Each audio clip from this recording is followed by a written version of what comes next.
All right, let's take a look at 732, and same as 731. We get into some interesting things here when we talk about probabilities of success and the common what's it called, the common correction continuity correction factor. Basically this is where we get the less than and equal to or greater than and equal to, and we're trying to make some corrections then to account for that. But let's start at the start. So 31 says assume a binomial probability distribution with n. Put in my stuff. N's equal to 50, and pi is equal to 0.25, and that means the probability of success for each trial. If you flip a coin, right, the probability of heads or tails is 50-50, and if that were the case, it would be 0.5. Let's say we had what would be four-sided? I don't know. I said, what's the probability that you, in a deck of cards, right, that any card you flip over is going to be a heart? 1 out of 4, right, or 0.25. So we might be able to use that as our example here.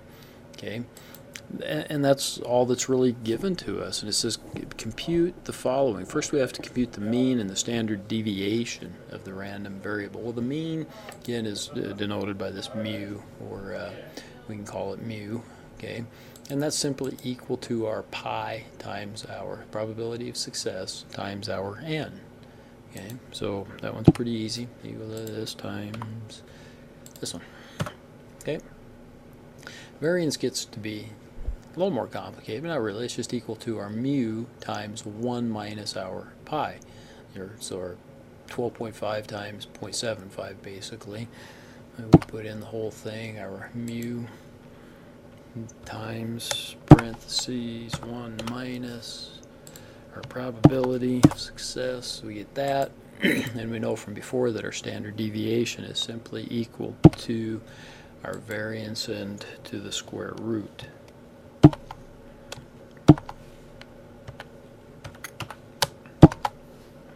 Okay, so now we have our standard deviation, right? Okay.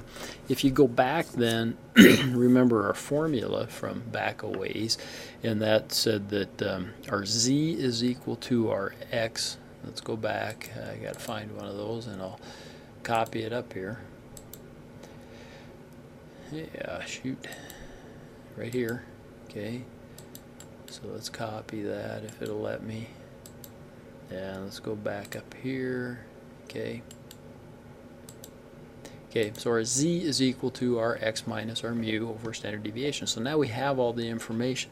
Here's the difference, though. We got to apply that continuity correction factor as we read the deal. And so it says for b, it says what's the probability that x is 15 or more?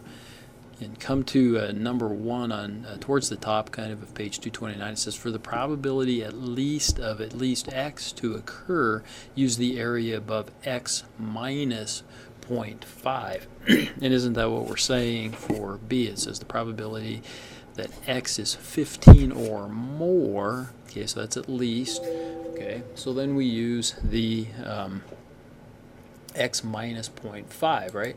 So our x is 15, and we could use, this is simply equal to 15 minus 0.5, which is going to give us 14.5, right? So that becomes our x then, when we apply that x, the continuity correction factor. So 14.5 minus 12.5, or we have 2 over our standard deviation of this, okay? But let's do the math, and I had actually made it a little more difficult, so I'm going to make this easier. This is equal to our 14.5 minus our mu. Yeah, I'm sorry, and I got to put parentheses around that. Divided by our standard deviation. Boom. So that becomes our z value then, right? Z is equal to that. And so now I can look that up. Right, just like I have before. My z is a point, what is it, 0.6, I'm sorry, 0.6532, so 0.65, 3, I could interpolate a little bit, 0.65, It's probably closer to this one, so 0.24, 0.243, 0.24, something like that, right? 0.2422 I took from page, okay? Now here's the problem with that, okay? That just found, again, if we look at that, look at the deal up here, okay? I got a z of 0.65. What was it? 6, I'm sorry. My z is 6532. So again, I'll just be able to get up to 0.65, thereabouts, 65.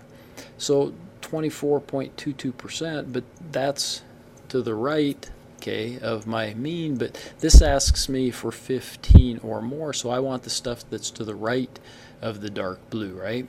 Okay, and remember that it's half and half, and so I can take 0.5 minus that, and that should give me my answer, and that's all I've done here. This is equal to 0.5 minus this answer, and there we go. Okay, the other way to do that then is also to do the normal distribution, okay? And again, we have to be, we can delete that, the normal inverse, I'm sorry, just the one we've just used. The probability is of our successes are, right? Our mean is that, and our standard deviation is, where's our standard deviation? I don't think I'm using the right one here. Nope, I didn't use the right one. Shame on me. It's the normal distribution. I am sorry. I should have known that. My x, okay, my x is actually 15, but what do I want to use? I want to use my x. I want to put in the correction factor, so continuity correction factor. So I use my 14.5.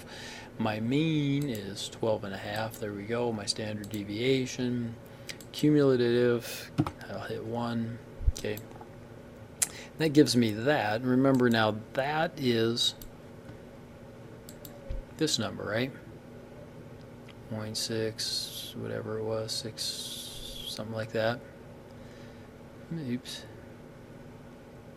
Okay, and again, I want everything that's to the right of that, but in this case then I got to take it 1 minus then, because I'm dealing with the entire distribution. Okay, you can see my answer comes up just a little bit different. Okay, but it's close. Okay, and remember that's because I kind of had to round when I looked for that z value, whereas when I do the normal distribution, it doesn't round. Okay, then question B for mine says, sorry, when I get to it, question B is the probability that x is 10 or less. So I got probability that x or fewer occur, so I got to use the x plus 0.5, right? So equal to x plus 0.5, so I got 10.5, okay? And in this case, I just did the normal distribution, made it a little bit easier, didn't do all the math, so it's equal to, I'm sorry, I don't need the equal, I just need the function, normal distribution. My x then, I'm going to use the 10.5. My mean I have up here. My standard deviation, my cumulative, sure. Okay. And hopefully that's the right answer. 25.68, which is the same basically. And does that make sense that if I'm 12.5, yeah, and I'm looking at 15, or I'm looking at 10? Sure, because I'm basically 1 standard deviation, right? Or I'm sorry, I'm a little more than 1 standard deviation on either side. Okay, and so those answers should come up to be the same.